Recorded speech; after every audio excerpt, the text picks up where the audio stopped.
Yeah, thank you so much. Today we are privileged to have Dr. or rather His Excellency Dr. Wilber Otichilo, who is the second governor of Vihiga County, and he was first elected as a Mhaya member of parliament in 2008 through a by-election after the then MP Kenneth Marende was elected as a Speaker of the National Assembly in 2017.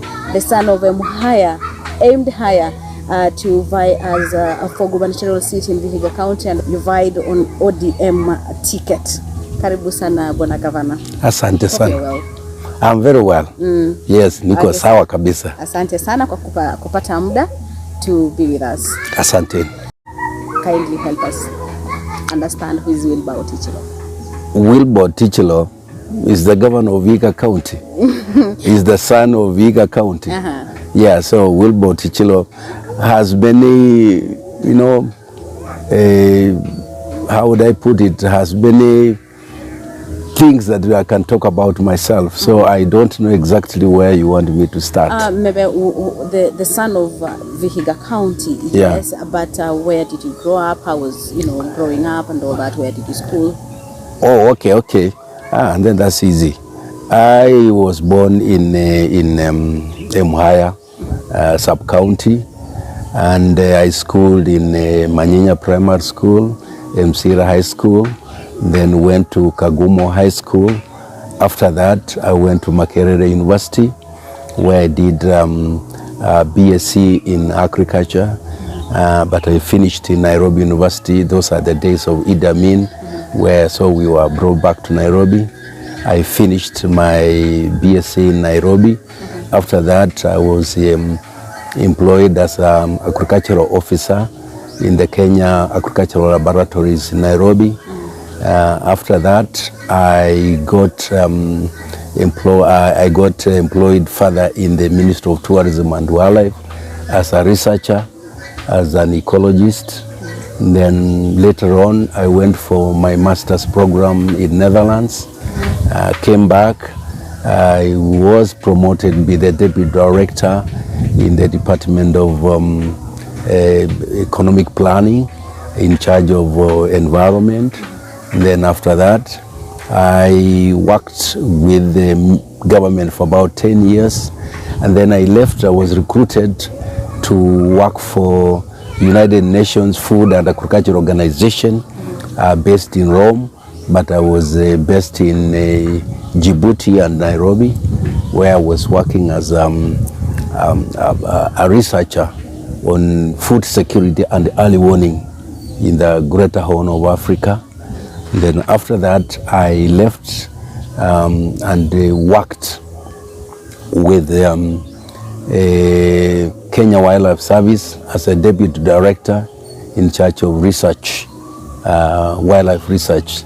I was employed under the World Bank program, which was reforming Kenya Wildlife Service. So I worked there for about 4 years. I think that was 94 to 98, 97. And then again, I left for Netherlands to complete my PhD in Earth observation and geoinformation, that's satellite technologies. And then I spent about 4 years in Netherlands, completed my PhD, and I was recruited by the United Nations Economic Commission of Africa to head the institution called Regional Center for Remote Sensing for Development, which is based in Nairobi, where I worked as a Director General for 8 years. Wow. As promoting satellite technology, communication, all this communication you see by internet, by satellite communication and all these things. So I worked with that, and was in charge for capacity building for the entire Africa. The institution is still there. It's one of the most renowned institution in Africa. Then in 2007, I decided to contest for a Mhaya seat, which I did. in the first round. I didn't win, but after Marende was elected as the speaker, I went for the second round in the by-election, and I won the election, and I became the minister, the MP for Muhaya. So from 2008 July, became the MP for Muhaya, and for 9 years I was a member of Parliament for Muhaya until 2017, when I decided to vie for governorship for Vihiga, which I did and won. And I finished 5 years, and I'm looking forward for the next. That you will get it again. I'll get it. I'm going to get it. Will ask, okay, with all these, you know, you've gone to school, you've done masters, you've done all these, you're a doctor. Yes. Somebody will ask, why would you leave all that to vie? What prompted you to do politics? Was it like when you're growing up, you ever thought that one day I'll be a politician? I think I was a lead by the way I grew up. I had the leadership qualities. In my primary school, I was a timekeeper. Okay. So you can see a timekeeper, somebody is conscious about time. Time, yes. And then I was also, I loved reading. And so I was a librarian all through. I was a librarian. And then when I was in the secondary school, I was also in the leadership programs. And so I grew up, I loved leadership, being, leading others. So you saw yourself one day being in parliament and debating? No, I didn't see myself in parliament, but I just liked being a leader. In fact, when I was in Makerere, I think that's where my leadership skills became, sharpened, because in Makerere we had a lot of challenges, because that was the time of Idi Amin, and we had a lot of challenges, and therefore we had to, as Kenya students who were in Makerere, we had to form a very strong union, and I was the secretary of the union. Wow. Yeah. Even this help, we are the first people who got the help. We fought to get the government to start giving loans. We were the first recipients of the help loan, and we used to negotiate with the ministry and so on. So I became more interested in leadership more when I was at the university, and after that I got into serious research in agriculture, and then later on in wildlife. So from there, I think I moved away from politics to research. Do you come from a humble background, or you come from that family? My background, very, very humble. My mother didn't know how to write and read. My father barely just knew how to write a letter in Luya, that's all. The best job he could do was a watchman, where we were just earning about 60,000 shillings. And so it was a real, we grew up from a terribly humble background. 60,000 from that? Six, you say six? 60. I mean, not 60, 60. 60 shillings? 60 shillings, yes. So your father was a watchman and used to earn 60 shillings? Yes. Okay. Yeah. And I can tell you, even in my secondary school at Musire, I never wore shoes. We were just walking. So the primary school that you went to was which school? Maninya Primary School. Primary School? Yeah, and then Musire Secondary School. Is from there. The first time I wore shoes is when I was going to high school in Kagumo High School in Nyeri. That's the first time I was bought a shoe, because I was now going to high. And then in fact, when we got to high school, that those days from 5 or 6 was free. That's the first time I was given now a good shoe, because otherwise at home to go to Kagumo, I was bought a shoe, a plastic one called Tanga. And then it's when I went to high school that I was able to get a shoe, a long trouser, and so on. So I grew up in a very, very humble background. Yeah, to get fees was not easy. And that's why I qualified to go to Alliance, but because I didn't have fees and so on, I just chose to go to a day school in Msire, where I was just walking and going back home. Yeah. Why join politics? I think I joined politics by accident. It was not my intention. I think accident? by accident, What do you because mean? what I mean is that the jobs I was doing, I came to learn and love research so much, and I became a very serious researcher. And I've done quite a lot of publications in many areas, particularly in wildlife and the environment. So I became an authority in those areas, and that's why I told you, even when I was in the Ministry of Environment, it's me who was the midwife, the steering of the environment chapter in our legal policy programs. So and having worked in all this, worked for UN Food and Agriculture Organization, worked for UN Economic Commission for Africa, worked for World Bank through Kenya Wildlife Service. I was at that level where politics didn't real matter to me, but we felt in the year 2000, when we were going for election, I felt that despite I was doing very well as a researcher and get a good job, but anytime I came home, I saw a lot of poverty. The leadership was not good. There were no roads. I had my car, my good vehicle, but anytime I came, I had to leave it in Rwanda, because anytime You have to go at home, then it will break down. yeah, not break down. When it rains, I couldn't come out. Oh, okay. Yeah, so I felt that the leadership was not good, and I felt that we needed change in leadership.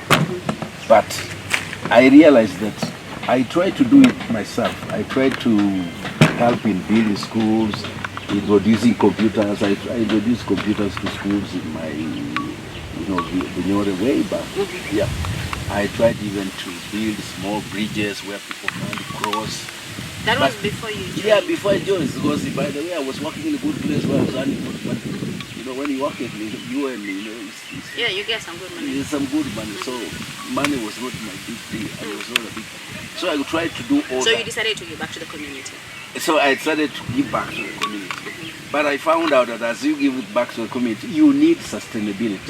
You can't be there just a one individual doing. So when we had this election, when we had the transition election, where we are having now the new government, where we had a transition, and there was election. I think that was 2 or 3. Yeah, 2 or 3. Yeah. So I decided to support somebody to vie so that we can change, because the previous leaders who are there, they were just used to that old way of leadership. So I decided to support Marendo to be the MP at that time. The MP at that time. So because he was my friend, we were with him in school at the Kaguma High School. So we knew each other, we were friends. In fact, even after we left college, we stayed together in the house in Buruguru. You were in the same class? No, I was one class ahead. Oh. Yeah, but then we after he finished, he was a lawyer, the Attorney General. I was working in the Ministry of Agriculture Researcher. So we stayed together the first time. So in 2 or 3, he indicated that we agreed that we needed new leadership in Bunyore, and we agreed on him to take over. Wow. So I supported him. We did a strategic plan, we did everything, because I knew all those things, how to write all these things. And we did that. And we struggled, we worked hard, and we won. But unfortunately, after he won, our team, which worked for him, he disbanded our team. Oh. Yeah. So he now said, for us, we are technocrats, we can't work, because our idea was we will work with him as a member of parliament. We will work with him. The committee will remain and advise and make sure that the strategic plan was. But somehow he said no. He was the elected member of parliament, and therefore he will make his own decisions the way he wanted. And that's how now the whole thing. So during at that time in 2000. 2018 he was elected as the speaker. So is when now you say, let me go in. No. So I decided, because now, we had put so much energy. So when he was elected member 2 or 3, we wanted him to work together with us and we transform Bunyore. But now he said no. He is the one who is elected, and therefore he will do his business his own way. So the whole team I had amassed, I had brought together a team of all professionals from Bunyore who came up with that strategic plan. So when he declined to us to help him implement the strategic plan, we left him to do what he did. And after him being there in 2004, 2005, 2006, we saw that there was nothing, there was no change. Things remained the same. And unfortunately at that time he was operating from Mombasa. So he was still a lawyer in Mombasa and he rarely came home. So again, people started asking me, Otichilo, you are the one who brought us Marende, and you convinced us he's the right person. But now you see, he spends most of the time in Mombasa. He's rarely at home. The strategic plan you brought him has not been implemented. So the people told me now, it's you to implement your strategic plan. And personally, I felt now, we spent so much energy on this strategic plan, and things are not changing. So I said I will back and take over the leadership, and that's how it became. So we vied it in 2007. We were together. I was a candidate. Yeah. So 2007 you didn't make it, but of course after he was elected as the speaker of the Senate is when now you came back for the by. Yeah. So you when were second. You were second. Yes, I was second. Yeah. After him, so you knew like automatically you might get it. Well, I don't want to tell you much, but I can tell you. That's when I learned that in politics there are many things that happen. According to me, I won the election, but many things happened because I was naive. I came from UN systems where you. So at that time, you're also still buying on ODM. I tried to buy on ODM where they eliminated me again, which I had won, but because he was in ODM and I was also there. Somehow I was not given, so I went to a new party. Yeah. So which one again? It was called a New Aspiration Party of Kenya. So that is what you vied on during the by-election? Yes. Okay. No, during the 2007, the main election. Yeah, but after the main election, when we went for nomination, I went back to ODM. Yeah, because I was a founder member of ODM, so I went back to ODM. Okay. Yeah, and we did. And so you've been in ODM all through? Yeah, I've been in ODM, nowhere else. I've never been able to. Okay, so we'll have to take a short break, but of course when we come back we'll be talking about the journey of Governor Dr. Wilber Otichilo's journey in Vihiga as the second governor in Vihiga County, and of course a number of things that he has done for Vihiga people and what they expect, because right now he's calling upon them to elect him as for his second term in Vihiga County. We are joined by Vihiga Governor Dr. His Excellency Wilber Otichilo. Why Wilber Otichilo? Is it Wilberforce Otichilo or Wilber Otichilo? It was Wilberforce. I was baptized Wilberforce. Yes. For one thing also I liked William Wilberforce. Oh, okay. Because of what he did to abolish slave trade. So that's how I came to to choose the word Wilberforce. You chose for yourself? Yes, I chose for myself. I mean, what was your name again? Yeah. When you're growing up, what was your name? When I was growing up, I was called Nathan Hasilwa. Okay. Yeah. Why Wilberforce again? But because did you change? Yeah? At what point did you change? When I went to be baptized. Okay. And you had to read the Bible for a whole year. So at that time you had option to choose the name. And so I chose Wilberforce. Why Wilberforce? Because of William Wilberforce. He's the guy who fought against slave trade. And I was so happy with what he did as a leader who worked to abolish slave trade. Yeah. So at what point did he change to Wilber? Now, I had Wilberforce, but then I had a big problem at home, particularly my grandmother and my mother, in pronouncing Wilberforce. Okay. So they kept on saying Wilberforcing. So I reached a level where I said I must cut this name in the short. So I said I remove force and called it just Wilber. So that is how it is. Yeah, so it was easier for them to know what. So I is Wilber Otichilo. Yeah, now I had to change. I had to move, force and just say Wilber. Yeah. Ah, nice. So after assuming office in the second time as the second governor in Vihiga County, what are some of the things that he's done in the past 5 years that you would say these and these and these have done, and if at all this will speak for itself, then I'll be elected as for my second term? Thank you for that question. I think first I want to thank the people for giving me an opportunity to be their governor. And I think they made the right choice. And I'm happy that they gave me the opportunity. Because when I came in as a second governor, I expected things were better than what I found. But when I got in, I found things were not as I expected. But I knew things were not well, and that's one of the reasons why I chose to vie for governorship. I was comfortable I would have been re-elected as a member of parliament from Ohio as long as I remained. But I chose to become a governor because I felt that the resources coming down to the county were huge enough, and those resources, if well managed, they could transform the lives of the people. But from what we had seen in the first term of the first governance of the governorship, we saw that there were quite a lot of challenges. So I chose to come and vie for the position, which the people of Vihiga gave me an opportunity. One of the first challenges I found in Vihiga was the lack of a credible governance system. You see, a government must have a governance structure. And if you do not have a proper governance structure, you cannot.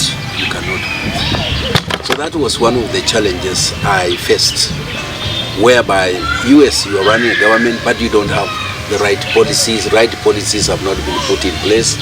Right legislation has not been put in place. So you cannot carry out various activities without those legal frameworks. So I must say that I have worked very well to put the governance structures in place. And I'm happy that in the last 5 years I've been in this government, we have put up more than 44 legislation for in various sectors. We have put in very many, more than 20 policies, which now has given us a chance now to be able to manage a government based on policies and legislation. So that's one area that I've done very well. We also came in, and under good governance, we came in and found real bloated staff. The people who had been employed were way above what was recommended. Vihiga was recommended to have not more than 1,500 workforce. But by the time I came in, I found 4,600. And most of those workforce were either on contract or were casuals who had remained on payroll forever. So it was one of my hardest tasks to ensure that I reduce the workforce to the lowest possible. And therefore, most of those people who are on contract, immediately their contracts expired, we never renewed them. Those who are on casuals, we actually terminated, or we ended the casuals, because casual, you are supposed to be there either 3 months or 6 months, and that's it. But there are people who had been on casuals forever. So we did a very difficult job of trying to bring down the workforce and being able to structure and organize the government, which I think we have done to a large extent, and now I'm happy that everything is in place. So that was one of the key areas, a milestone that I feel personally I have done. Because now I have a governance system that works. We have before even we had IFMIS and the system that we use for management. It was not working, and if it was working, people were not using it. But now we have put IFMIS as our major platform for all our financial management and procurement management. So everything to do with procurement now is online, everything, payments and all. So that has cut down drastically some of the malpractices we used to have when people, doing wrong things and also losing funds in a manner that could not be accountable. So on governance, I must say I have done well and I'm happy. Now, the other challenge which I faced, and we still face it today, we were confronted with a very high pending bills that had been incurred by the previous government. And these pending bills were in the tune of 2.8 billion. And Vihiga is a small county. We receive very little money. In fact, us, we receive the lowest amount of money after Lamu. So when I came in, how much did you get? When we came in, we were getting 4 billion. And because of the workforce and the bloated staff, most of the money was going to paying salaries and operation and maintenance. So we had to reduce this so that we set some money for development. So when I found that we had been confronted with all this pending bill of 2.8 billion, we were forced by Treasury and the government to pay. And so we had no choice but to cut down on my development agenda so that I pay the pending bills. And as much as I didn't agree with some of those pending bills, because if we indeed we spend that money on development projects and they were real having an impact to their community, then we would have been seeing a bigger impact. But most of those projects, most of them didn't have impact, and most of them were on capacity building. And there was so much money was spent on training, but even the training did not have the impact in the governance system of the government that inherited. However, we had no choice. So how far are you? We have paid, as I'm talking now, we have paid 2.4 billion. We are remaining with 400 million to pay. And so I'm comfortable with that, and I feel that on going forward, once I'm re-elected the second term, I should have now an opportunity to have enough money to allocate to development and be able to implement some of the programs I had set out to implement in my first time, but I couldn't do it because of the pending bills. But despite of all that problem of the pending bills, I can tell you we have done very well. And if you ask anybody in the Vihiga today, they will tell you they have seen change they can see. The change they can see in all the sectors. Generally, the standard of living in this county has improved.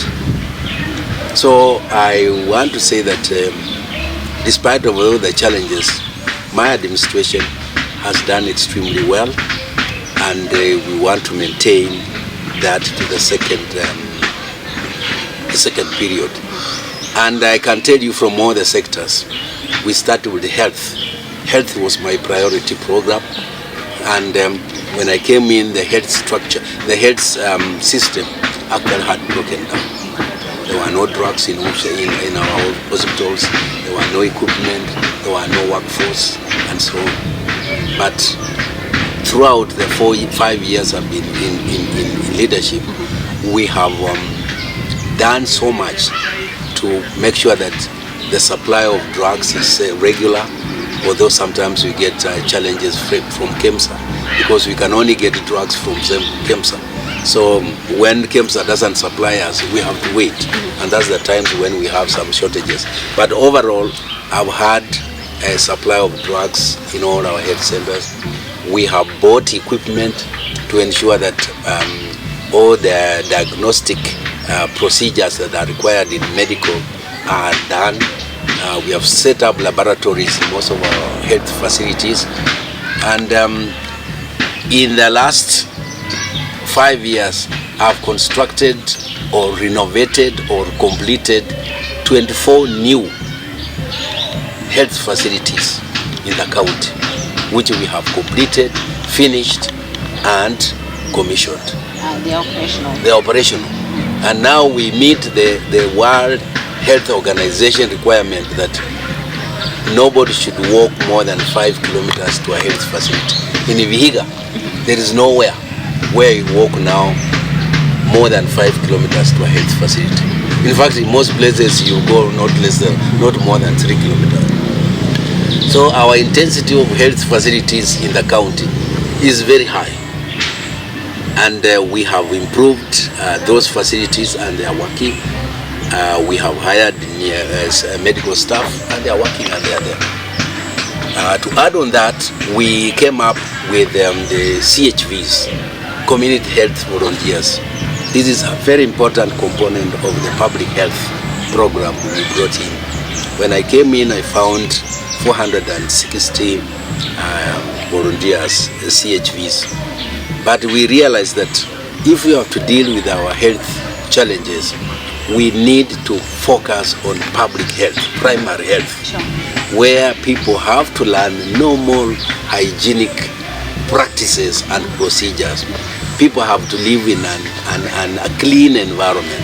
Once you have a clean environment, people drink clean water, people do everything based on proper hygienic practices, then you avoid most of the diseases. So we put more emphasis by employing more CHVs, employing and capacity building them and giving them basic equipment so that they can be able to diagnose basic diseases like malaria. Our CHVs in the village, they have kits for diagnosing malaria. So they'll be able to check, they'll be able to identify basic diseases which they can identify quickly and even give first aid before they go to the hospital. So that has been a very big boost to our health sector. And I must say that we are doing extremely well when it comes to community health program. We have improved our referral hospital at Valley here. It was in a dilapidated situation. We have renovated the hospital. There were no amenity wards. I've built new amenity wards. We renovated and restructured one wing to be amenity wards, where people who have money and they want to be in on their own good environment. We have done that. You can go there where you have a TV, you have your own food, you have your own things. So we have done that. We have brought in new equipment. We didn't have CT scan. We have it with a CT scan.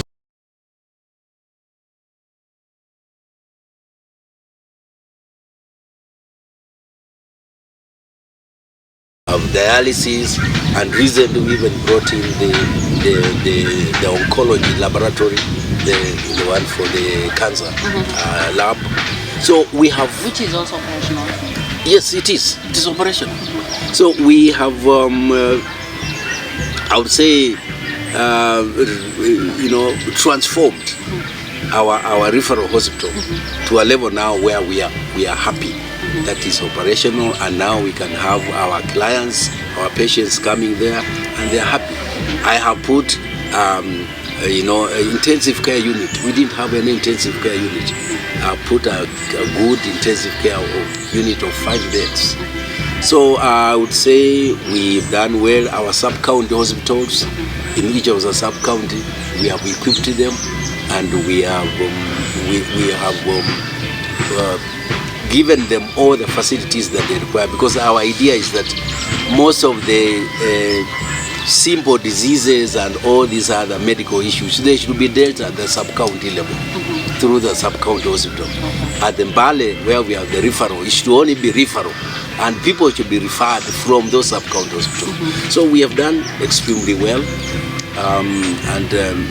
I can tell you, I'm very happy with what we have done. Okay. Then if you go to infrastructure, road infrastructure, our road infrastructure was very poor, particularly in the areas of Hamisi, part of Sabatia and part of Vihiga, South Vihiga, and part of we have been able to improve our road network.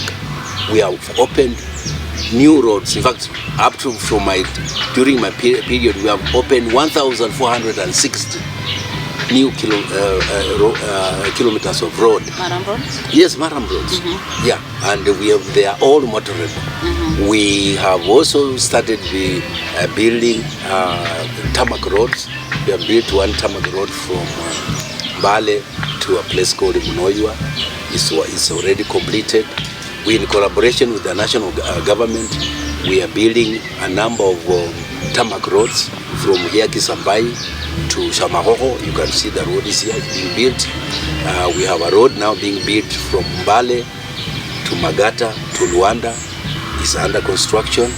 We have a comprehensive rehabilitation of the Majengo Luanda road is being done.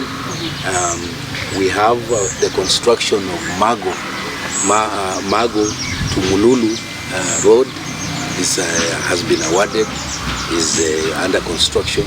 So with the ministry, with the national government, we are doing very well. So our infrastructure is very good. Our roads are real good, they are motorable, and this has boosted the trade, commerce and trade. Business has been boosted because you can literally go anywhere you want. Agriculture, we have done extremely well. We have improved food production, particularly maize.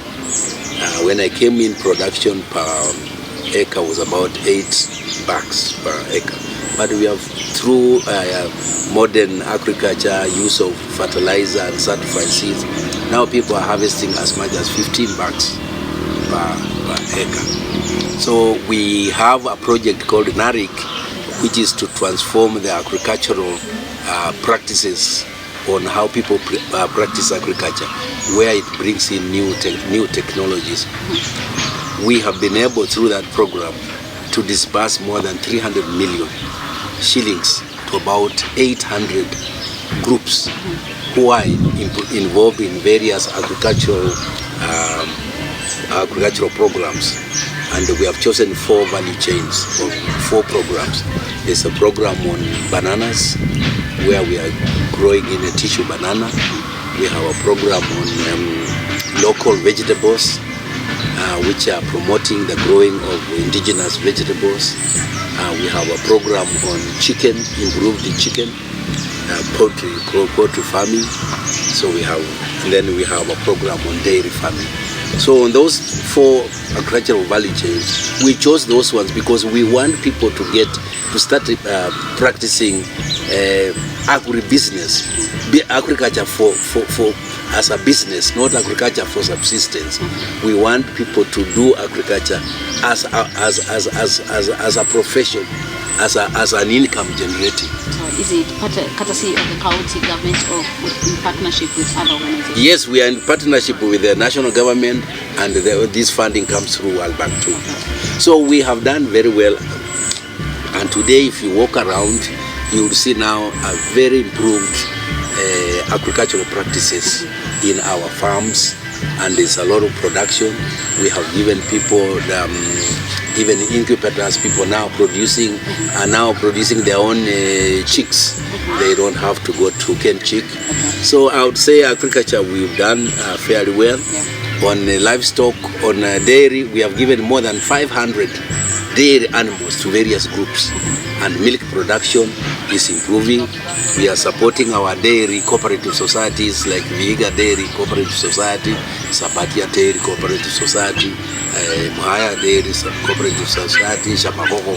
So we are bringing up so that agriculture So what kind of support is the county government giving them? Is it grants? Or? Yeah, where we get them grants, whereby, for example, if they have, like, if they need, let's say, standby generators, we have been able to buy them.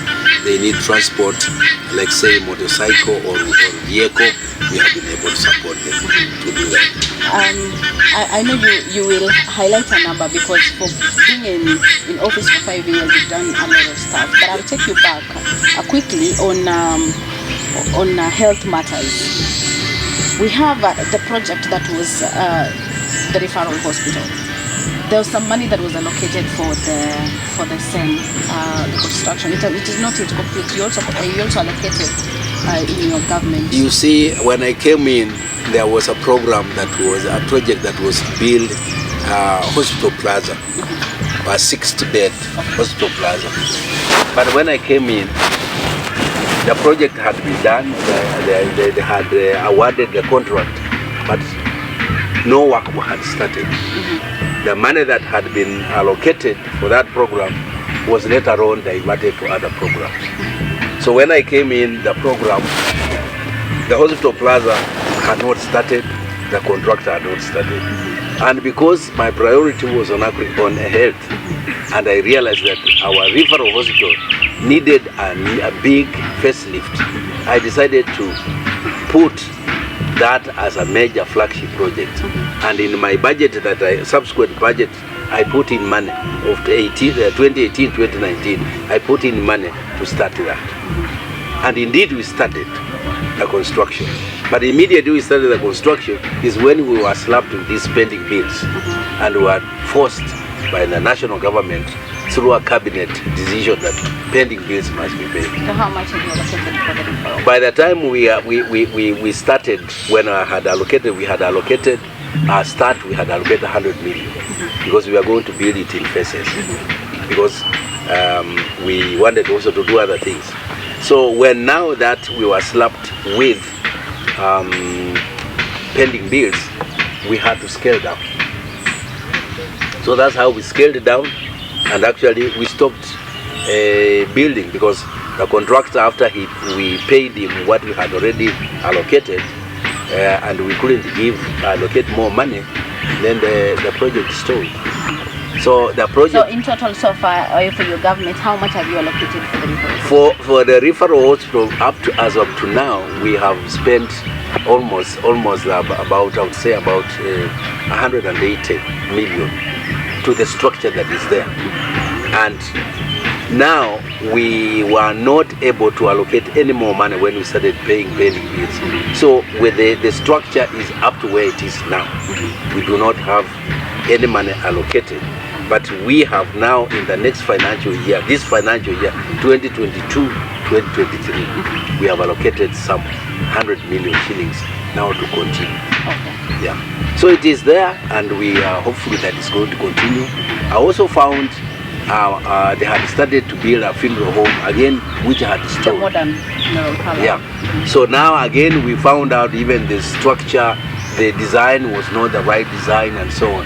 So we decided again now to completely put up a new design of a funeral parlor.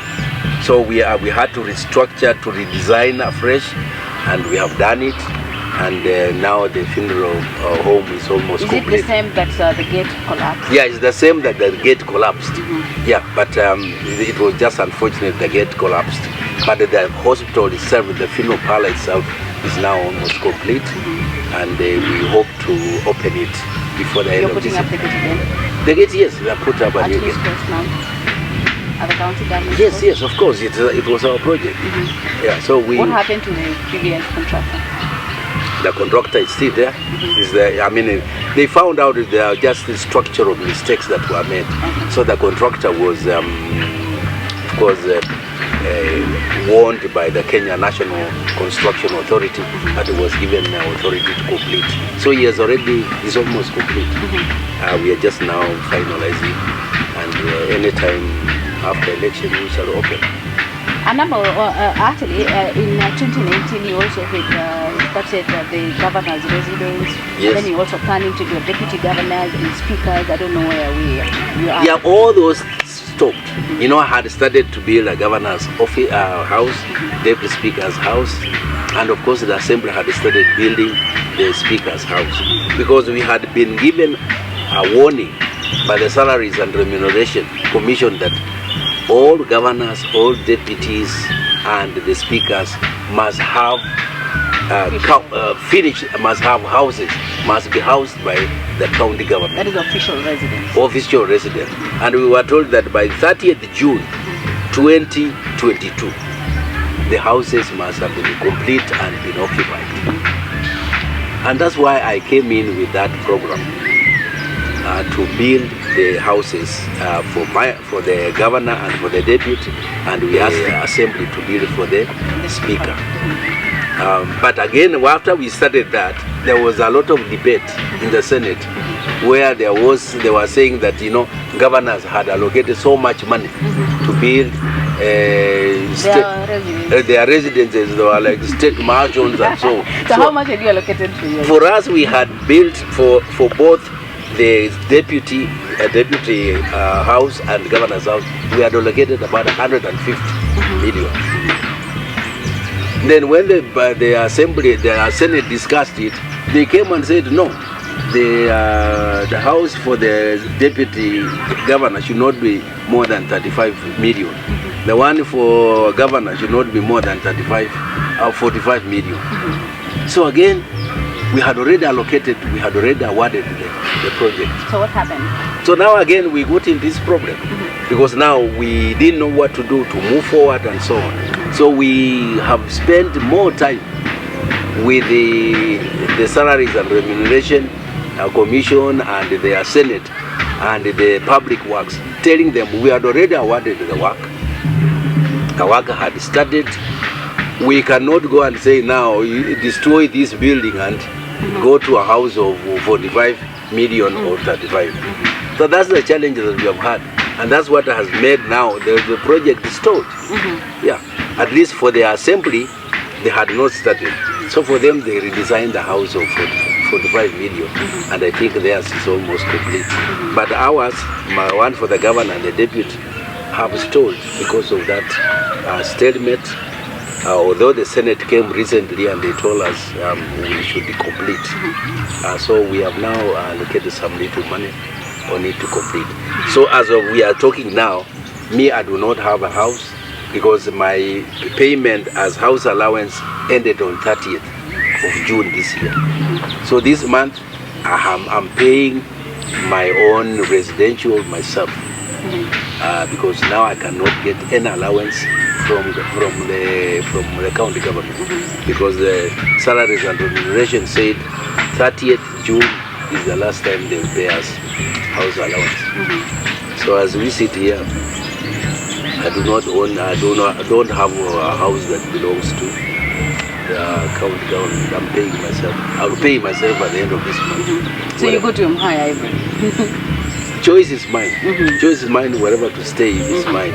But I've chosen to stay next to the county because going to Mhaya, it will even be more costly to the people of Vihiga. Talking of projects and a number of things, COVID came, and as county government leaders or governors, you decided to go out of your way to ensure that things are done. And one of the things that I remember Vihiga County did was to procure an oxygen plant. Yes. So is it functional?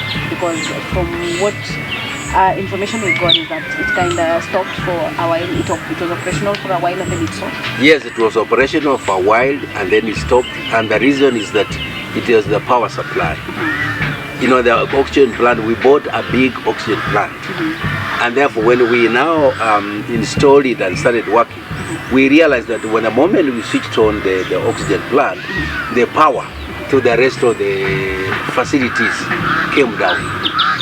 And therefore, it became impossible that we can run the oxygen plant at the same time have other machines, equipment like the CT scan and so on running. So it was when we asked the Kenya Power, they told us that we must have a dedicated three-phase power supply to the plant alone. So now it meant that now we had now to shut it down and be able to put a new line, a three-phase line. But Governor, before procuring it, you didn't do due diligence or maybe the respective of people? You know, for example, you know, the referral has a three-phase plant, a three-phase power supply. So we expected that, you know, since it's a three-phase, and this power plant works on a three-phase, once it comes there, it will just fit in the system. But unfortunately, when the plant was built and switched on, is when all this problem was noticed, and it's when the Kenya Power said, no, you must have a dedicated power supply to this plant because it consumes so much power, and for that reason, it cannot operate at the same time with the rest of the facilities. So how much did it cost to the county? The power, the plant, all of it, with all what it is associated with, I think it was about 27 million. Yeah. So far nothing is happening. No, so now we have done the power people have now connected the dedicated line. There was also a problem. After they did that, the importation of the transformer, they didn't have transformers. So it is taken again a long time for Kenya Power to import a transformer. But now they have done, the transformer has been put. So now they are in the final analysis of completing, then we will switch it on. Okay, yeah. So then we'll have to take a short break again, and we'll be back shortly. We'll be still talking matters of health, where a lot of projects Governor has talked of, initiated, but of course we also have some that the national government in partnership with the county government also initiated for the benefit of Vihiga County residents. You told me to risk 30 minutes. What is that? Kadi. Yako? Mebakisha 30 minutes. Okay. So we roll again? Yeah, you roll, lakini utajaribu kusukuma so that ikawe na hiyo time ndio ikuwe video moja tu. Sawa sawa. Yeah, you can pick it again. The audio you mwangalia kwa sawa. Nimebadilisha simu yangu, hapo imejaa. Imejaa. Sina ya. So na record na yangu audio. It's okay. Yeah. No problem. You're good? Yeah. Governor, you talked of the ICU center. Was it a project that was initiated by the county government, or it was a national government project? It was initiated, we were given a grant by the national government during the COVID. Was it 60 million? Yeah, we were given 60 million. 60 million? Yeah. So it's out of the 60 million that we decided we will put up oxygen plant and the ICU. Yeah, so we put up an ICU of 5 beds, which cost us about 30 million shillings. Yeah, so the ICU is there, fully equipped, and it's initially residential Vihiga walikuwa wanatatiza sana. So where they nowadays don't go? No, they don't have to go anywhere. Now we have the ICU there. They used to go to Eldoret or Kisumu or Kakamega, but now we have the ICU. So we are happy with the facility. Yeah. Okay. Among other flagship projects that you initiated, we have Utafo. Yeah. You also started at Higher Hospital, Halisi, Sub-County Hospital. Yeah. And you also have the Vihiga Cluster Water Project. Yes. That was funded by the Belgium national government. Yeah. Okay. So from other meetings, I've heard you saying it is 99 complete. The Vihiga cluster. Yes. The Vihiga cluster water project is 99% finished, and actually it's working. It's only that what the challenge we have is that is the distribution. The water has been pumped into the high-rise tanks, but now we need to distribute the water to the people, and that's where we have a challenge, because in the project when they budgeted, there was initially a component for distribution. But later on, when the government negotiated the grant, the loan with Belgium, they removed. The national government said that they will give the money for distribution. So the Belgian government was just to fund for the waterworks. But after that waterworks has been done, is 99% finished. Now the challenge we have, the national government has not provided the money for distribution, and later on they asked us as a county government to take up. Because water is involved. Yeah, water is involved to take up. So we have been grappling with the distribution because of pending bills. Pending bills here. Yeah. So, but so far we have used about now the financial year that has ended. We allocated 50 million. So we have been able to distribute water to adjoining institutions and homesteads. So we are planning in this financial year, we have put more money for distribution.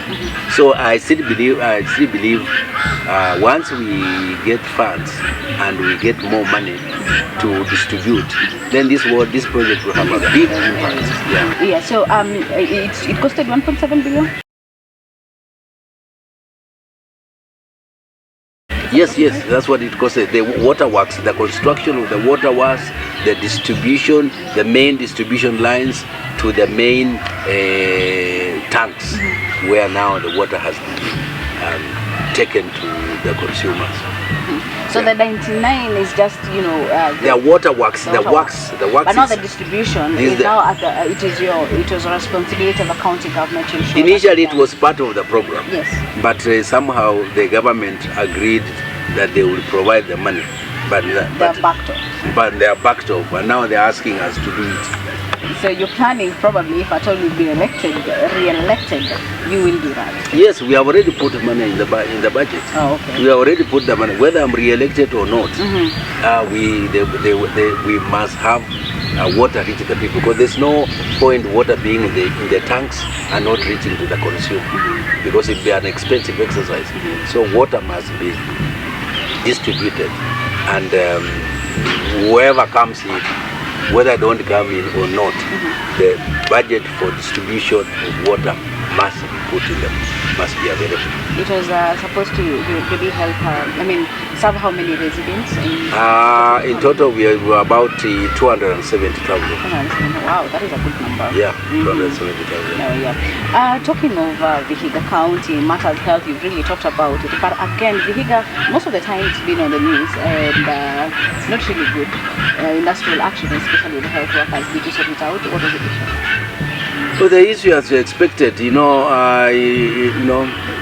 have had not only in Vihiga, in many of the counties. If you read all the industrial unrest they have been everywhere. But in Vihiga, basically has been due to delay in payment of salaries, and it's not our making. When we don't receive money from the treasury, we don't have other sources.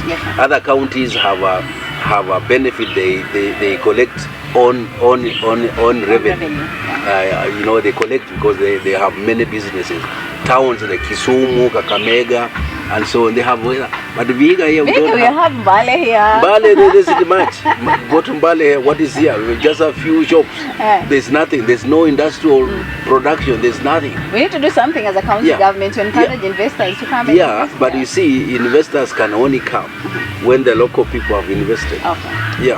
You see, like you don't have even a supermarket here in Vihiga, because the people in the supermarket industry, they wanted to find the buildings built and they hire.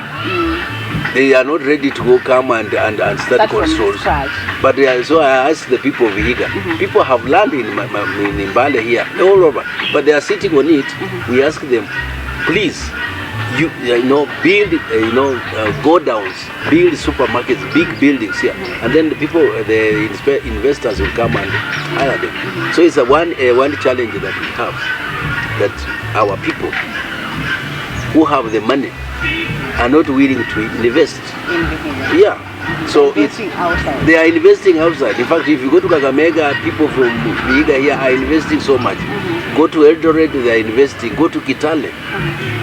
Even Ambwere, who was the biggest investor here, has moved to Kitale. Others are investing in Tengela, Mulolongo. But they are not investing here. But when they come here, they say the government should create jobs. The government cannot create jobs. So industrial action is because they were not being paid on time. It was not being paid on time. The other was the promotion. Some of them have never been promoted since they were employed. So promotion was an issue again. Again, promotion is linked to money. If you don't have the money, you cannot promote. Yeah, we have addressed it. We have discussed with them, and we have agreed on how we shall gradually in phases promote them and be able to pay them their legitimate allowances, which sometimes we didn't pay. But we have struck a working relationship. But the most important was delays in payment of salaries. Which might not be there because you're currently almost doing away with the I'm doing away with the pending bills, and I had to be forced to enter into an agreement with one of the banks here to be giving us a bank draft. As we waited for the money from Treasury, we were able to pay them, and that's how we brought down the industrial unrest. Yeah. Okay. Yeah. And then of course we had the issue of health workers who are employed in large numbers than was expected. So that brought us a lot of problems. But we have also sorted out that all those health workers, we have now agreed and absorbed them, and now we are paying them their salaries. Yeah. Of course, with all that, you really need a team that you have to work with to ensure that all this is done. And you as a governor, when you're elected as the second governor of Vihiga County, you're elected with a deputy. Yes. Are you doing all this with your deputy? Of course, a government is not only a governor or a deputy. It is a whole system. Yeah, so all these things cannot happen without the whole system. Yes, so we have worked as a team, particularly the county executive committee, which consists of the deputy, the governor, and the CECs, the county executive committee members, who are what we would call ministers. So we have had to work together to be able to achieve all these things we have been able to achieve. But of course, as we expected, you have challenges in many other ways, in personal relationships, difference of opinion, which is normal. Yes. So, you're trying to avoid my question? No, I'm not avoiding your question. I'm just saying, yes, we have worked, although we have had differences and opinions, but we have worked to a larger... You iron to the mouth, you still work together? No, we are not. We have moved on. Like for now, I'm campaigning. I've chosen another running mate. Yes. Yeah. So I decided, yes, we have worked to the extent we could work together. But I felt that I needed to have another running mate for my own personal reasons. So I have chosen another running mate. And for him, he also chose, he wanted to contest as a governor. So I don't know where he is, whether he's contesting or not. You want to share about what happened, the differences you had? No, I don't think I want to discuss, personal issues. So it is personal. It wasn't work related. We can work. We can find we cannot work together. We are not compatible, and there are many things. In the question of personal approach to life is different, but ways of doing things are different. So if you find you are not compatible, the most logical thing is to separate. Yeah. Because there are certain things that people have already inbuilt. They cannot change. There are certain things. You started seeing his true colors after election? Yeah, you see, what I expected is not what I got. Okay. Yeah. I expected certain things for him to do certain things, to behave in a certain way. But when it came the opposite way, I said, okay, fine, we work together to the period. We were elected, and then once we were finished, we passed. He wasn't competent enough? I won't say, he was not competent enough, and so, we are working in a system. Yes. And if you are working in a system, if you are not competent, there are structures there to help. And for us, we are at the decision-making level. So we are not the actual implementers. We are actually the decision-making. We just make the decisions and policies and let the people implement. But it's a level of responsibility. As even a decision policy maker, you must have a sense of responsibility of which you need to execute. And when certain decisions are required to be made, even if they are hard decisions, you must be ready to make hard decisions. But if you are a leader and you are not willing to make hard decisions, then you cannot lead. Yeah, Sure. Because you must sometimes agree. Being blamed is part of leadership. Yeah. According to maybe your deputy, Patrick Saisi, remember, he said that there are some suspicions happening inside the county government, sort of corrupt issues, and that is why he raised the issues. What corrupt issues? Yeah, I mean, you see, if there is any corrupt issue, flag it out. And in any case, as an executive, you are not down there to implement the actual doing of things. You are up here. So if there is any corruption or any misdeeds going on, the most logical thing is for it to be flagged out and say this is what is happening and how you do it. So you cannot come out and say, okay, if there is anything to do with whatever it is, then you pin it on one person. It cannot. It was a group of people. Yeah, it's a group of people. And in fact, if you ask me, how does a check of Vihiga County look like? I will not tell you. Because I don't know. I don't sign anything to do with the money. I don't sign anything to do a word of a project or anything. Mine is policy and decision making. And even at the decision making, I cannot make a decision alone as a government. We have the county executive committee meeting where the deputy is and where the ministers are. I cannot make a decision alone. Yeah, the overall, maybe they'll say you're the top person. No. And that your call, your word is the command. No. No way. A decision can only be effective. But you can influence the decision from where you sit as a command. No, you cannot. Unless you say you compromise the 10 CECs, which is very unlikely. Okay. There's no way you can compromise 10 people, 10 members of the committee to do what you want. So at some point, did you deny him salary? No, not at all. Oh, okay. Not at all. Not at all. Not even one day. Even as we are talking now, he's on salary.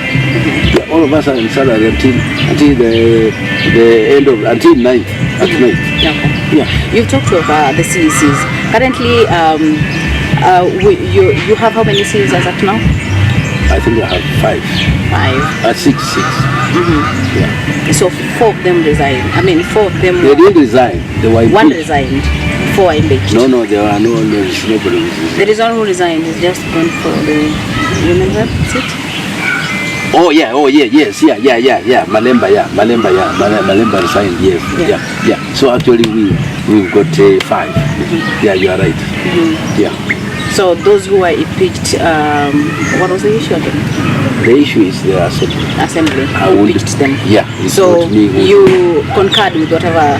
You see, the law is very, very clear. Once the assembly impeaches somebody, a CEC member, my work as a governor is only to sign a letter of release. Okay. I cannot do anything. Equally like me, if I'm impeached and it is taken to the Senate and the Senate concurs, there is nothing else. The Senate takes you home. Yeah. About the budget, 2021-2022 budget, did it end to court? What really happened? Again, what happened is, this is where I can tell you that when you are not working as a team, sometimes you can have a problem. But what I know is that during 2021-2022 budget, that's the period of COVID. And the directive we got from the national government is that we avoid having meetings. So most of the meetings we are doing it virtual. and the budget and the meeting that approved that budget before it went to assembly for approval, we did it virtually, and it was approved, and we had a virtual meeting which is recorded. But somehow the civil society, with the information given by my deputy governor, went to court, because my deputy governor wrote to the assembly and said that we had not had we didn't have the meeting that approved the budget. And for was he part of the meeting? Yes, yeah, the virtual meeting was, but his reasoning was it should have been physical. But the rule that time was that we do virtual meeting, no in-person meetings. Yeah, so he participated in the virtual meeting, but when he wrote a letter to the assembly, he was telling them, this meeting should have been held physically. It was the condition at that time. It was a big matter. So that's what caused this matter to be taken to court. But as far as the assembly was concerned, they were satisfied, and they passed the budget. And when they passed the budget is when these guys went to court and were given orders for us not to implement the budget. But after we went through, the court was vindicted us. It was on our side, and we were allowed to continue in November. Although we lost the time. Of course.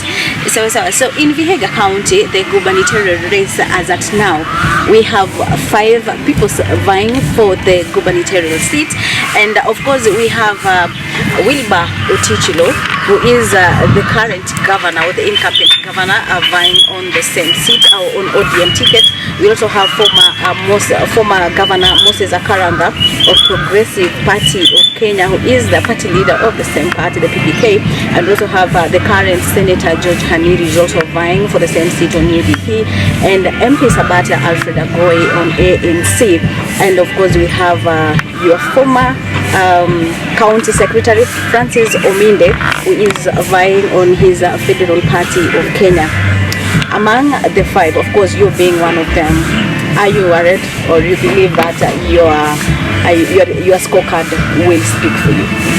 I'm not worried at all. I am very confident that the people will make the right decisions. And out of all those my competitors and colleagues, I am sure I will emerge the preferred candidate because of what I have demonstrated that I can do. What I have achieved in the 5 years is evident. Compare what the first governor did and what I've done. It's day and night. So your chances, you believe like you'll make it? Yes, I'm confident. I'm very confident that the people of Vihiga will make the right choice. And if they're going to make the right choice based on performance,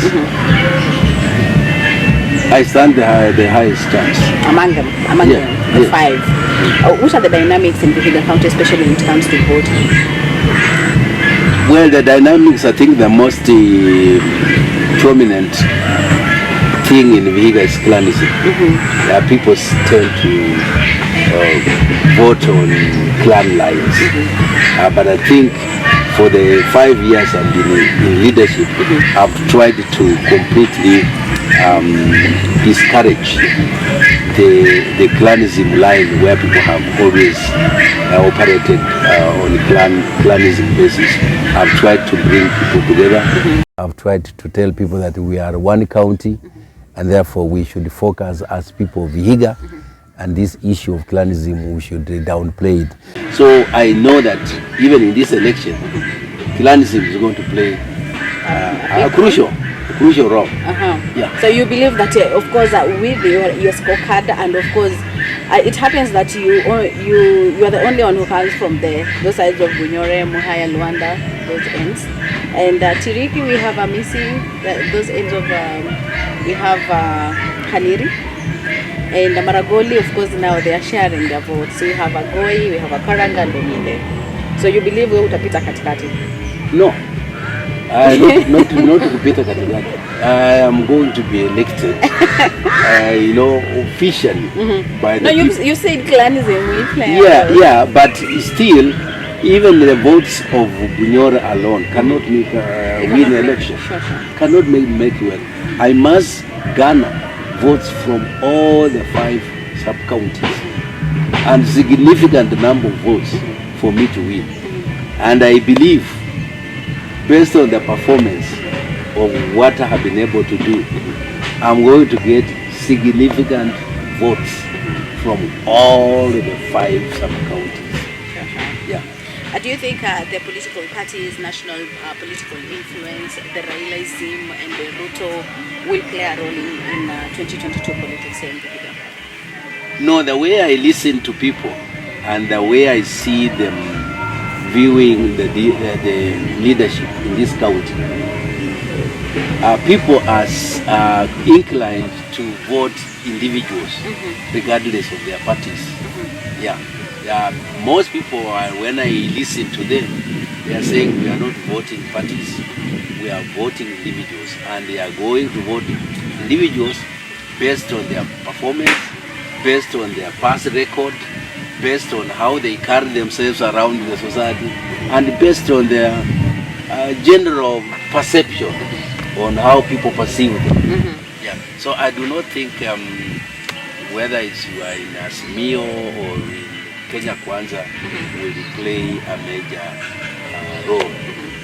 But to some extent it may, but not a bigger role. So hapa hakuna mambo na 6 piece? There? Hakuna 6 piece hapa? No, I do not think, even if we said it will not happen. Okay. It will not happen. Yeah. Can you change the camera? Let's say happen. Focus to the government directly, kindly. And okay, we are finishing, so that is, yeah? No, just move it. Oh, sorry. So we are finalizing. Go on. So you said the Akuna kitu ya 6 piece hapa. So that means party affiliation will not guarantee someone to win. No, party affiliation there is no guarantee you win. Here the guarantee is your personal, your personal performance, your personal way of doing things. And manifesto. And no, I don't think even people, most of the ordinary people don't really look at the manifesto. They know you help in the community work, whether you contribute to this, whether you paid school fees for some children, and so all this, what people are able to do. Yeah. Okay. So you've talked of infrastructure, but the key thing is that that road of Chavakali Irege, we've seen Kakamega County, they have done their part. Are you going to extend? Yes, we are going to, because of the pending bills. But in my manifesto, which I've given you, I put that road is going to be priority. We are going to tarmac it. Okay. That is going to be my priority road for tarmacking. Yeah. In many of the parts we've seen, like in the neighboring county of Kakamega County, we've seen Kakamega Kakamega Governor Wycliffe Oparanya was re-elected with the same governor, with the same deputy governor. You have chosen former MCA Zeklugaga Wamluma, Wilber Kitiezo, yeah, as a running mate. Yeah. What will be different this time? Maybe have you gone, looked at him, got some sort of background check before anything else? Yes, I've done. I believe maybe the first one. Yes, they didn't know him very well. Yes, yeah. I can tell you, and I can tell you, I've learned the hard way. When you are going to have some person you are going to work with for a long time, background check is very important. And therefore, I can assure you, for my running mate, Wilber Kitiezo, I've done a background check, and I'm confident that we are compatible. Okay. Forget about even the names. We are all called Wilberforce. Wilber, yeah. Yeah. So we have found is compatible, and somebody I know. Somebody I have related with, somebody I know way back, and I know his character, I know his performance, and I've done proper background, and I'm convinced we would work together. We are compatible, and he has what it takes. Yeah. Hapa Vihiga is home or rather backyard of ANC party leader Musalia Mudavadi. Yeah. At any point have you ever worked with him? I have never had any problem with Musalia. We have not, yes, when I was in parliament, we worked together. When he was a minister for local government, we worked together. When he was a minister for deputy prime minister, we worked very well. I've never had any problem with Musalia. Musalia is a gentleman and is a very focused person. I've never had any problem with him at all. But since you joined politics, you've never worked with him, like political in terms of political and me, I love, once I make my decision, I make it. I made my decision to be in ODM. I started my politics in ODM, and I have chosen to remain loyal to my party, and I chose not to move around because certain team has moved the other. We were with Musalia in ODM in 2007. We were together, but in 2013, they decided to move to UDF. Me, I remained. And that's why I'm the oldest member of ODM in Vihiga County. And therefore, I'm the... 001 member. Yes. And therefore, I'm actually the de facto leader of ODM in Vihiga. So, despite of being in ODM, but I have no problem with Musalia Mudavadi or any other person in any other party. Because each party has, you have your own ideology. And me, I believe in being stable in whatever I do. Once I make a decision, I want to make sure that I live by that decision and I don't keep on wavering. So for me, I am in ODM and I can tell you I have no problem with Musalia. Anytime we meet, we talk, we have a cup of tea or whatever we want to drink. And I respect his decisions, because each one of us, you make your own decisions. Sure. And I will not reprimand you for the decisions you have made because the consequences are yours. And therefore, I can say that I have no problem with the ANC, the members of ANC. Like in my constituency, Emuhaya, my member of parliament is Omboko Milemba. He's an ANC member of parliament. And we are working very well. I'm very happy with what he's doing. And I have no problem with him. And he's in ANC. We tried to lure him to come to ODM. We said no. I'm with the ANC, and this is where I am. And we respect him. Sure. Yeah. So parties, you can be in various parties, but all you need is to focus on your agenda. And I can tell you for free, all these members of parliament in different parties, you can see us on podium, cascading each other and calling each other names. But in the evening, we sit together, we talk together, we drink together.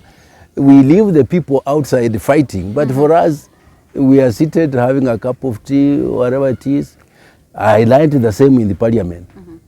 We tell ourselves in the parliament or the floor of the house, when you walk out, the restaurant is next to there, there's a bar there, there's what there, you end up there. You are eating, drinking, and drinking, and people outside they are saying these two guys they can't say eye to eye. They can't say eye to eye, and you are drinking. In fact, you left there and went to start drinking and eating together.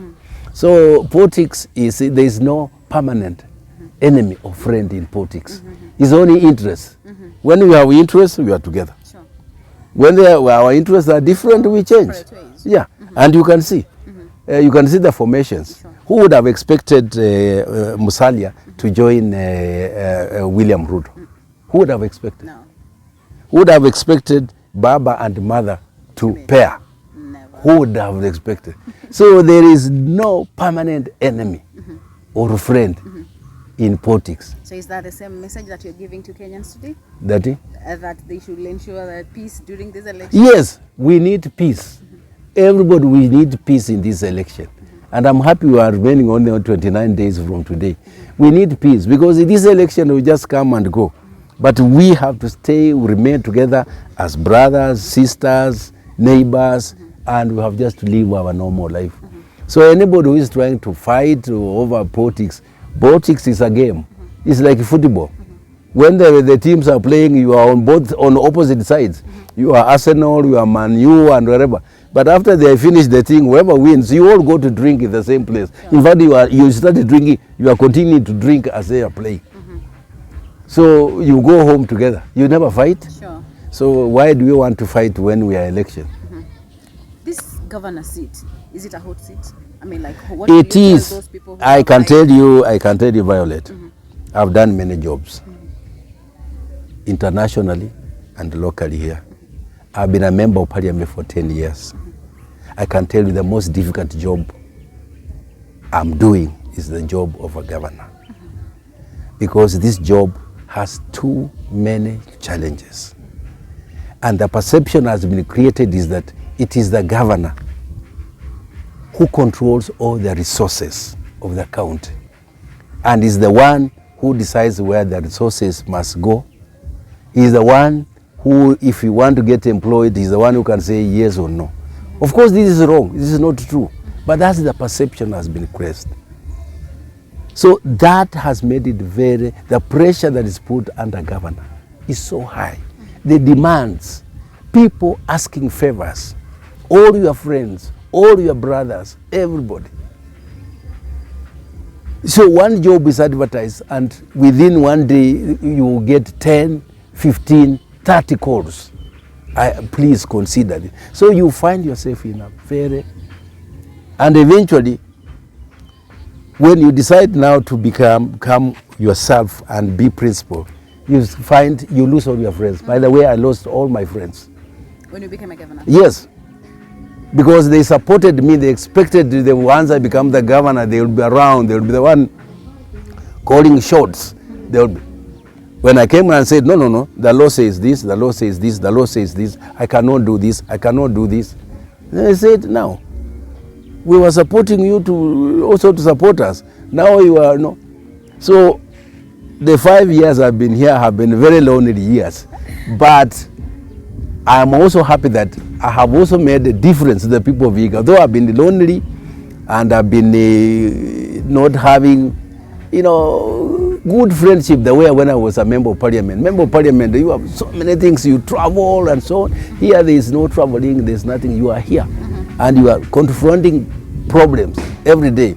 You wake up in the morning, there are no drugs. We wake up in the morning, something crazy has happened. So you're always on the run. On the run. People call you, anything that happens at night. They don't even call the police. They call government. They call you first.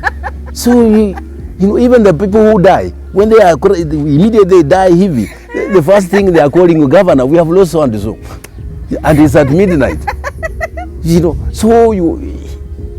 So if once I go to bed, I must switch off the phone. But again, it becomes dangerous. No, but again, I realized when you switch off the phone, you don't know when the urgent message will be related to you that you need to take action. Okay. So sometimes I have had now to say, let the phone be on. So when it rings, I pick. On a day, how many messages do you receive and how many phone calls do you receive? Phones, I would say probably 200 to 300. Messages, probably 200. Or 300. So there are many. Okay. You see, like now, that's why I decide when I want to do anything, I leave my phone. And then I find people have sent messages. But I cannot read all those messages because there are so many. So it is a very demanding job. And then the fact that you are a CEO, but at the same time you are a politician, makes this job very difficult. Because if you are a manager, a chief executive, you make decisions based on the policies that are there. But here I am a CEO, but I am also a politician. And certain political decisions that are made not necessarily follow the policies. They kind of collide. They collide. So you find now you are collide. You want to do something based on the policy. But the people have decided. Then there is this thing that we brought in, public participation. You say this is according to analysis. This is the right way to do things. But when you take the public participation, people say, no, we want it done this way. You want to put a school here because that's the right place. But when you go to public participation, people say, no, we will put it here. And then later on, consequences, you know, they're like... When the consequences come, it is the governor, because the decision is made. And the worst of them all, which makes me a little bit very unhappy, is that the decisions are made by the chief officers. The chief officers are the accounting officers. They are the ones who spend. They are the ones who implement the projects. They are the ones who do procurement. If you ask me about procurement, Violet, I don't know who is given. I know the procedures. But after these people have been, they have awarded the jobs, they have implemented it. When the auditor comes and finds mistakes, audit queries, now it is not now the chief officer to be asked. It is me now to be asked. So when I go to the Senate, I'm answering questions on behalf of the chief officers, which some of them, they made mistakes, knowing very well they were mistakes. But they know that they will not be reprimanded. I'm the one who will be reprimanded. So you find that the way the system is set, it's like you have to micromanage your chief officers to make sure that they do everything that you require, that is right. And if you do that, then you become the sole guy who is calling shots. And in that way, you cannot run a system. Sure. Yeah. So some of us who worked in the UN system where it is devolved, you leave systems to work. I have had to suffer because I said I will not interfere. Once we have passed the budget, we have passed the everything. I've ended up with audit queries when I go to the assembly, to a Senate. I get even embarrassed. How did my officer be able to do this? And yet the procedure says this. But now it's me who is being questioned. So now that you're saying this seat is very hot, why do you want it again? You know, somebody has to do this, somebody must sit there. And since I've been sitting there and it has been hot all this time, I'm now used to heat. Used to the heat. I'm used to the heat. So let me just continue until I achieve. But one thing that is motivating me to continue is the difference I'm making. I'm seeing change in Vihiga. You can look back and say, yes, there is change. Change. I'm one guy who is against handouts, and I've fought it, and I'm still fighting it. Although all the other leaders, they have perfected handouts. That's how they get people. Me, I'm against it. But I can tell you that 5 years I've been in this county. You cannot come to the county there and expect to be given any money, or to come there and be given any handouts. Never. You will not. Not under your government. No, you will not. But before, people used to go to come there and there. So I am convinced that I am bringing in new principles of management and making, showing people Vihiga that you can have a different leader who is difficult. If you ask people here, they will say, oh, Otichilo is a terrible miser. They will tell you that. He does not give money to anybody, which is true. The other leaders, that's their way of doing things. They meet people, they stop on the road, they are dishing out money. You know? Mchoyo sana.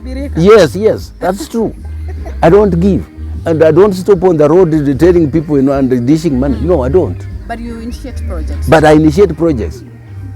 When I look at my students, my 465 students in the university, in the secondary school, I have seen them from when they were from primary school, now they are going to secondary school, because I meet them. And then I've seen how they are doing. I look at their results, how they are performing. I'm happy. You know, I'm a father of 465 students in top-notch national schools. They are doing well. What cannot make you happy? Okay. I'm happy. Is it a scholarship that the county government is giving? Yeah. Yes. Okay. When I go to the hospital, I now find services are being done. When I see now our morgue, people are now using the morgue. Before, nobody would dare bring their bodies of their loved ones. Now they are bringing. That makes me happy.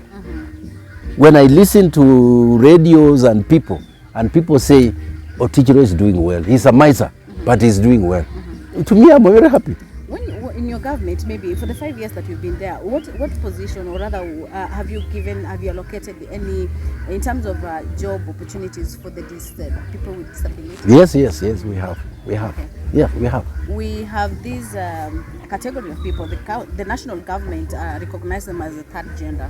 I don't know if Yes, I've met even the third gender. Very interesting people. I have met them. We have met, we have discussed, I've even supported their programs. I know them. They have association in this Vihiga. We know that we have them. Yeah. And we are very good friends. We talk, they visit me in the office. Beautiful. Yeah. I did a story about them, and that is why I was asking. Yes, I'm very happy with them. Okay, kama unaweza angalia pale kwa kamera, naomba uambie watu wa Vihiga, what should they expect from His Excellency Dr. Wilber Otichilo in the next 5 years, if at all will be given an opportunity? Thank you, the people of Vihiga. Thanks for having confidence in me, and I want to take this opportunity to assure you that you re-elect me as your governor for the next 5 years. I have a good program for you, and what I plan to do is well explained in my manifesto, which I recently launched. And I want to assure the people of Vihiga, I have what it takes to transform this county to another level. And in my second term as your governor, I'm really going to focus on economic transformation, particularly economic transformation of our youth. I believe that's an area where I should focus, and I believe we need to improve our economic performance, the socio-economic welfare of our people, and therefore in my second term, I'll put more resources to creating wealth. And that's why I'm going to strengthen the Trade and Enterprise Fund so that more people can access money to do business. I've created the Youth Startup Fund. This is a fund that is going to be dedicated to the youth so that they can also get into setting up their own businesses, which will create jobs for the youth. So in a nutshell, I want to tell the people of Vihiga, please vote for me. I mean well for this county, and I'm determined to change it to the next level where the standard of living of our people will improve and our economic prosperity will drastically be strengthened. Thank you, and God bless you. And finally, let's have peaceful election, because the elections will be over and we still continue living as one community, as a brother, mother, sister, and neighbor, and all of us together as a Vihiga community people and as Kenyans, as one nation. Thank you so much. So that has been His Excellency Dr. Wilber Otichilo, the second governor of Vihiga County.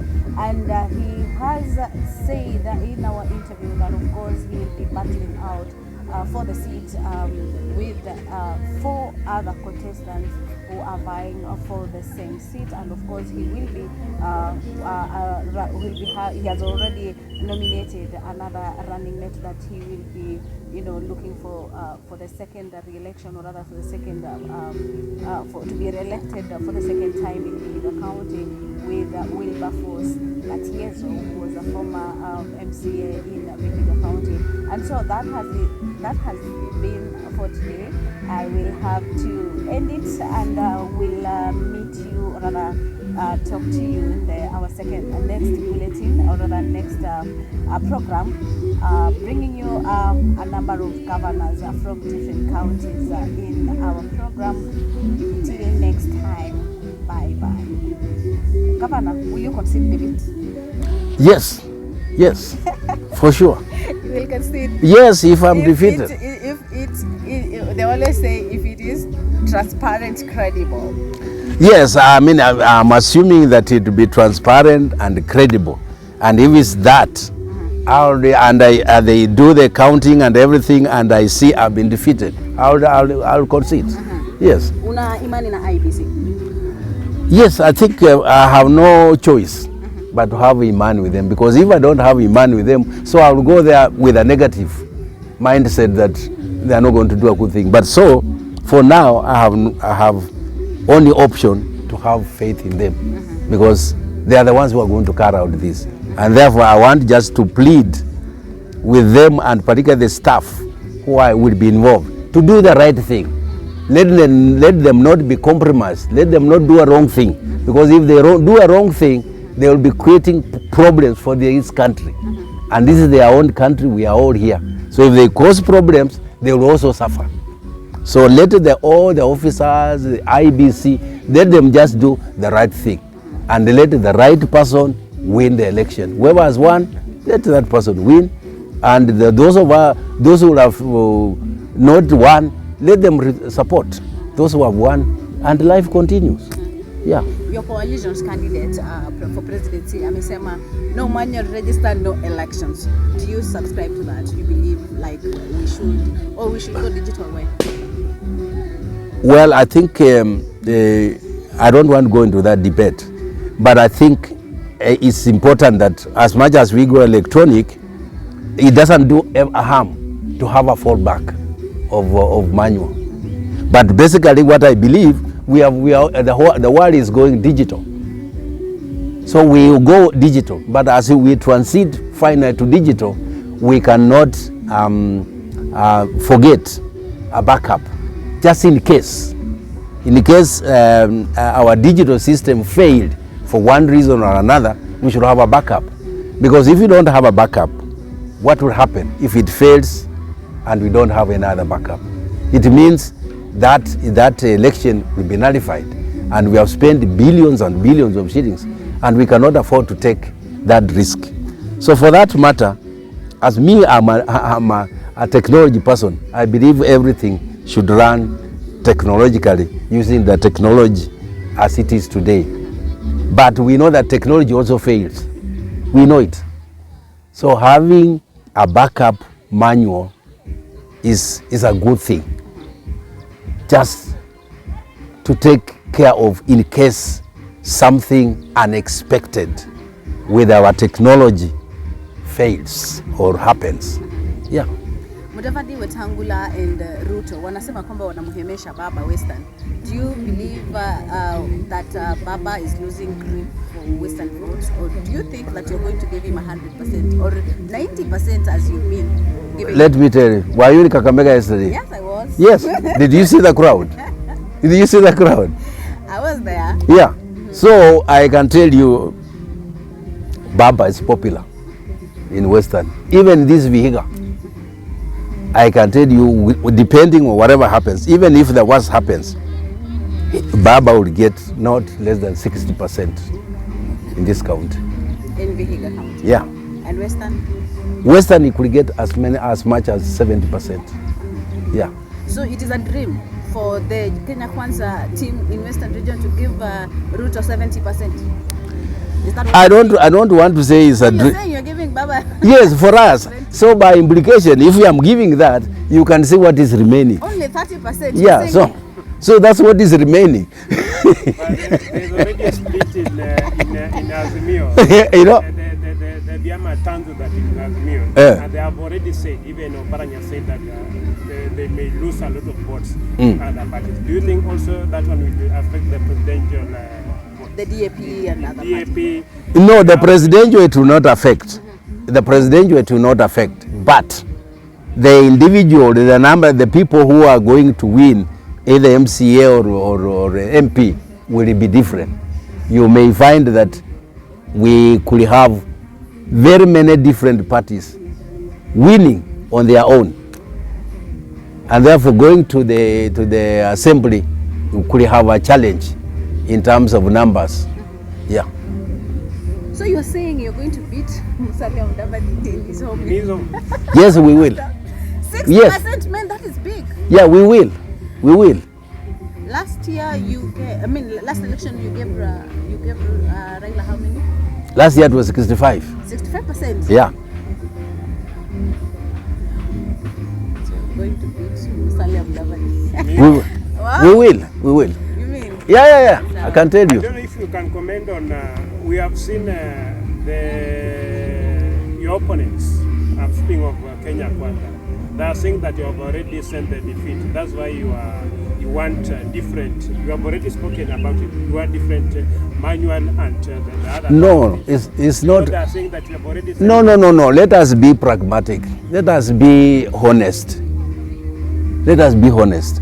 We are just saying we all subscribe. We fought to have electronic voting system, which is already in place.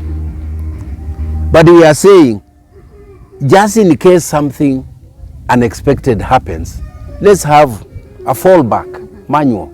Last election, we had them. We had a fallback. We had manual. What is making us now remove it? What is it? Everything we must take a risk. That's why even when you sit in the car, you are safe when you have a safety belt. But I think this is a company that has been always there every time of election. No, that's last year, in 2017, we never complained. Baba did. Yeah? Baba was for digital and not manual, but right now he has changed the tune. Well, I won't be able to talk for him.